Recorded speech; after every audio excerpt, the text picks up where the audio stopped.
जय श्रीमन्नारायण।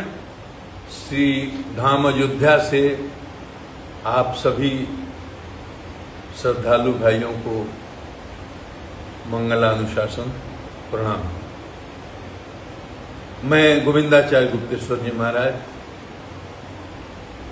मैं अब सोशल मीडिया पर बिल्कुल नहीं आता, इंटरव्यू देना बंद कर दिया है। सोशल मीडिया पर बिल्कुल अब एक्टिव नहीं हूं और अगले साल तक सोशल मीडिया का मेरा अकाउंट बिल्कुल बंद हो जाएगा। संभवतः फोन रखना भी अगले साल से बंद कर दूंगा। मुझे समय नहीं रहता।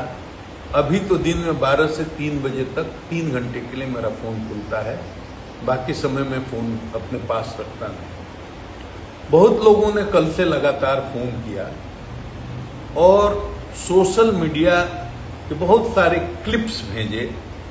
वो भरत भूषण तिवारी जो बिलौटी के हैं, आरा के, उनके इनकाउंटर के संबंध में।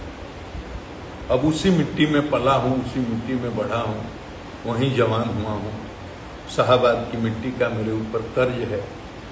बहुत लोगों का दबाव पड़ा। इस बारे में आपको कुछ बोलना चाहिए। सारी बातें आप सुन चुके हैं, सोशल मीडिया पर देख चुके हैं। उन बातों को मैं दोहराना नहीं चाहता।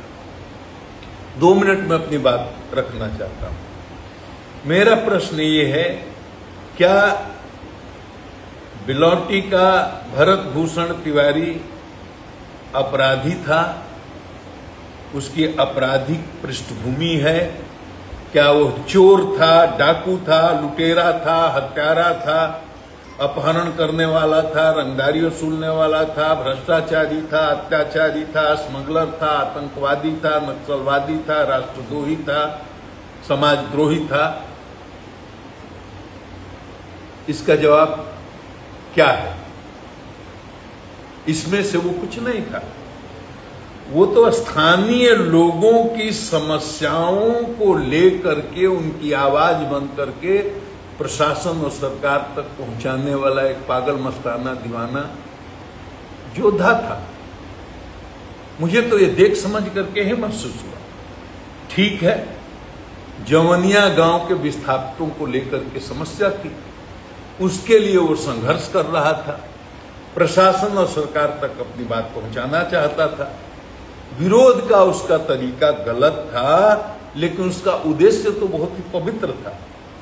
तो अपने लिए तो उसने कभी कोई मांग नहीं की, न प्रशासन से न सरकार से। वो तो आम लोगों की व्यवस्था से जो तकलीफें हैं, उन तकलीफों के लिए प्रशासन से, सरकार से मांग कर रहा था। तो व्यवस्था को गाली देना, पुलिस को गाली देना, क्या इतना बड़ा अपराध है कि उसके लिए किसी को गोली मार दी जाए? और जिला पुलिस प्रशासन ने जो प्रेस को अपनी विज्ञप्ति एक जारी की है, एक पत्रकार ने आरा से मुझे भेजा था, मैंने उसको देखा। उसमें भी ये नहीं बताया गया है कि एक बहुत बड़ा अपराधी था। उसमें ये बताया गया है कि वो मानसिक रूप से विक्षिप्त था। अब मानसिक रूप से विक्षिप्त था तो उसका कहीं इलाज भी चल रहा होगा, प्रशासन को इसका प्रमाण भी होगा। मुझे लगता है, जितना सोशल मीडिया का क्लिप मैंने देखा है, कि फ्रस्ट्रेशन के कारण इमोशनली अनबैलेंस्ड हो गया था। उसको चालू भाषा में आप विक्षिप्त भी कह सकते हैं। लेकिन एक बात है, उसे गोली क्यों मारी गई? मैंने उसके हाथ में रिवॉल्वर देखा, पिस्टल देखा। तो बताइए, ये कौन सा हथियार है? उसके साथ कोई गिरोह नहीं था, कोई गैंग नहीं था, कोई अत्याधुनिक हथियार नहीं थे। अकेला था, एक पिस्टल थी। कितनी गोली उसके पास थी? उससे कितनी गोली बरामद हुई? और जो पुलिस वाले अत्याधुनिक हथियारों से लैस थे, जो घेरे हुए थे, उनसे उसकी दूरी कितनी? मुझे तो देखने से लगता है 200 मीटर से ज्यादा की दूरी पर थे लोग। और किसी भी पिस्टल की मारक क्षमता कितनी दूरी तक होती है? अगर वहां से वो गोली भी चलाए तो क्या 200-250 मीटर की दूरी पर जो पुलिस वाले खड़े हैं, वो गोली उनका नुकसान कर पाएगी? तो जो पुलिस के लोग हैं, जिनकी ट्रेनिंग हुई है, जिनका प्रशिक्षण हुआ है, वो इस बात को अच्छी तरह जानते हैं कि 30 मीटर तक ही उस गोली की मारक क्षमता होती है, इससे ज्यादा नहीं। तो कौन सा खतरा था, और खतरा अगर मान ले भी कि था तो उसने हथियार फेंक दिया, उसने सरेंडर किया, उसने ये भी कहा कि हमारे साथ कोई छल नहीं होना चाहिए। अब जब तक उसके हाथ में पिस्तौल थी तब तक हम खतरा मान भी लेते हैं। आप सेल्फ डिफेंस में गोली चलाते तो चलिए, एक बहाना भी था, लेकिन जब उसने हथियार फेंक करके आत्मसमर्पण कर दिया, निहत्था हो गया, तो ऐसा कौन सा खतरा पुलिस बल पर आ गया कि अत्याधुनिक हथियारों से उस पर गोलियों की बौछार की गई, उससे गोली लगी। तो ये क्या है? राइट ऑफ प्राइवेट डिफेंस, ये है क्या? कानून को जानने वाले ये बताएंगे। तो ये प्रश्न उठता है कि हथियार फेंकने के बाद गोली किसने चलाई, किसके आदेश पर चलाई, कौन उस टोली का नेतृत्व कर रहा था? ये सब लोग हत्या के दोषी हैं। प्रथम दृष्टया ये पुलिस मुठभेड़ इनकाउंटर का, जेन्युइन इनकाउंटर का मामला नहीं लगता। सोशल मीडिया पर जितने क्लिप्स आ रहे हैं उससे स्पष्ट होता है कि हथियार फेंकने के बाद उसको गोली मारी गई, इसलिए प्रथम दृष्टया तो ये हत्या का मामला ही बनता है।